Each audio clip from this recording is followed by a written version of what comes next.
Is it a star? Yes, it's a star. You are very good. You might be psychic. Thank you. Sometimes I just know these things. All right.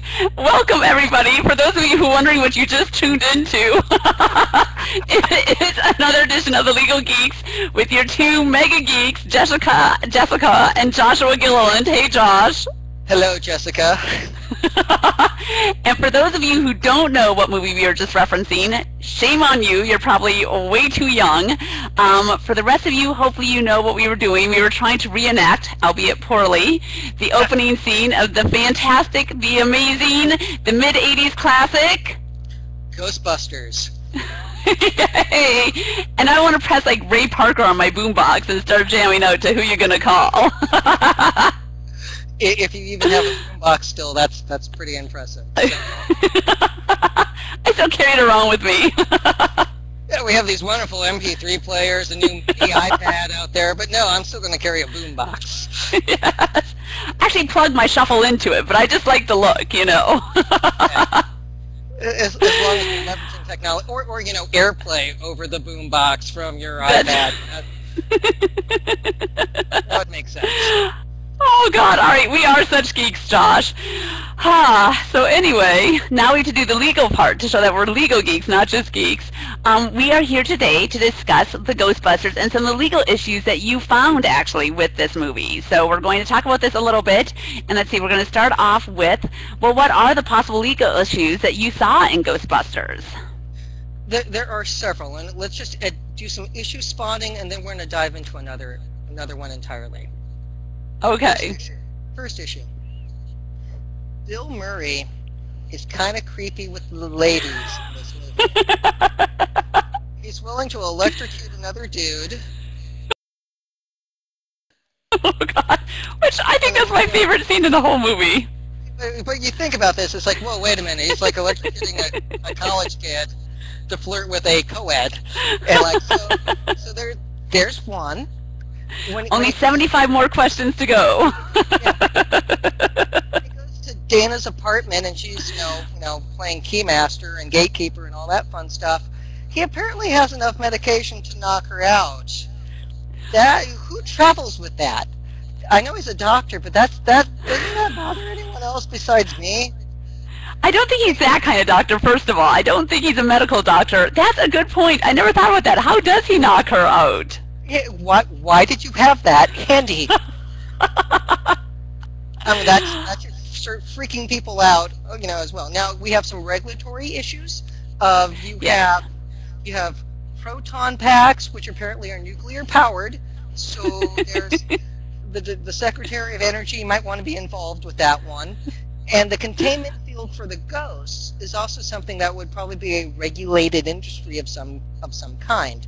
And if the guys from Con Ed don't know what's going on, there could be some issues there. Now the sequel also touched on some issues with the injunction against them, and Rick Moranis not knowing how to make a coherent legal argument, which was entertaining of saying you don't want my clients exposing themselves, and I got this restraining order from the lady, this blue thing right here, and so there were some funky issues with that. Okay, wait, we have to stop for a second. When was the last time you saw Ghostbusters 2? It was on cable last night, so that's okay. I decided to research these issues. Okay. Because I don't think I've seen it since it came out, and it was such a disappointment. I haven't watched it again, so it's been decades. And that's understandable. Because it was... I actually have to tell you, sorry, but one more interruption. If you talk about, what are your favorite books, what are the best books you've ever read, probably the worst book I ever read is one time out of desperation, I had nothing to read. I read Ghostbusters 2, the book, based on the movie. And there is nothing so bad as a book based on a movie sequel that was already bad. But that's how hard up I was for a book to read. Somewhere there's a librarian who's crying. Let's focus in on what I think is probably the more intellectually stimulating issue in Ghostbusters. And that is, were these ghosts formerly living human beings? now imprisoned within the Ghostbusters containment field, do we have an issue of false imprisonment against the Ghostbusters? I have to say that is a brilliant legal question. I've always seen the regulatory issues, obviously, in Ghostbusters, but I've never thought about that kind of idea. Is there some sort of false imprisonment? Well, first, why don't you explain to us what is considered false imprisonment? Well, under New York law, because this was taking place in New York, we did a little research here, and so, New York, CLS, Penal Code Section 135.10 says a person is guilty of unlawful imprisonment in the first degree when he restrains another person under circumstances which expose the latter to a risk of serious physical injury. Or, under Section 135.05, a person is guilty of unlawful imprisonment in the second degree when he restrains another person. Just by way of comparison, just to look at the California jury instructions so we could break down the elements of what you would have to prove. Under California, it's 1, a person intentionally and unlawfully restrained, confined, or detained another person, compelling that person to stay or go somewhere. 2, the other person did not consent to the restrained, confined, or detention. And 3, the restrained, confined, or detained detention was accomplished by violence or menace. And so when you think about it, you have the Ghostbusters with their proton packs shooting energy beams at these formerly living people. Don't cross the streams. Because that's bad. You said crossing the streams was bad, Ray.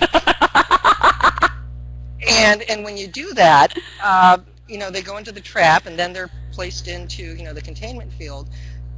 What issues do we have with that? Well, if you think about it and you start breaking down the statutes, the issue turns on what is a person. And, under the New York Constitution, a person, cannot, be deprived of their liberty without due process of law, and you also have a 14th Amendment issue there. But the issue is, how is a person defined? And when you think about it, the law is designed to protect the living, because those who drafted the laws don't think about the dead coming back. The dead don't come back. Now, sure, unless they're zombies. This is true, but that's another topic. And even then, you get out the blunt weapons and you go to town. But when you think about it, we did not design the laws with the dead in mind to have causes of action. Sure, you might, you have wills and we have trusts, and those are, to facilitate the living's wishes after they've died. So you have that. You also have, issues with desecration of a corpse, because we actually have a lot of law on that. And then the intent with that body of law is to make sure people get buried. So could, like, the executor of somebody's estate challenge the imprisonment of a ghost? I'm going to say probably not. And the reason for it is the law was designed to protect the living. And after you're dead, you're no longer a person, because you're dead and your body's still buried in the ground. But the 14th Amendment issue deals with citizenship, not just whether you're a person, but citizenship. Ooh. And denying somebody due process, who's a citizen of the United States. And I think you could argue that death by itself does not end citizenship, but it ends corporations. They're not a living entity, and they get to keep on their citizenship, right? Yeah, but that's different. They don't have all the same rights and privileges as an artificial person. We did not contemplate unliving people, to have causes of action. And so, granted, there's some contract, agreements, that sort of thing, that obviously survive after you've died, and wills and trusts and that sort of thing. But all that was designed to further your interests from when you were alive. And so it's a the citizenship one is interesting because we don't consider people who have died no longer to be Americans.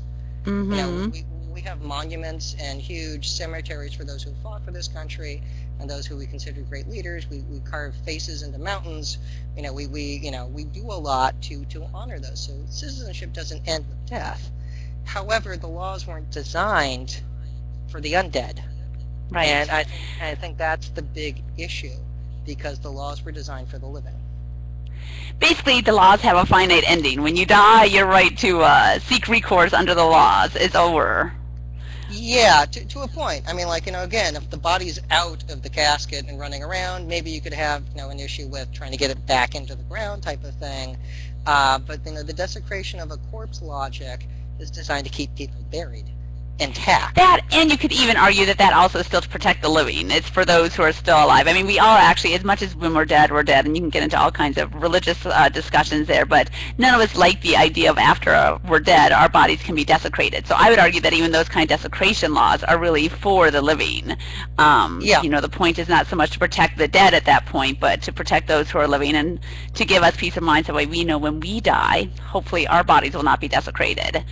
So. And that was the purpose of those laws, and that goes back to the 19th century with case law from New York, for example. So there is definite case law on that, and it's old, and so everyone who decided it is very dead right now. So that's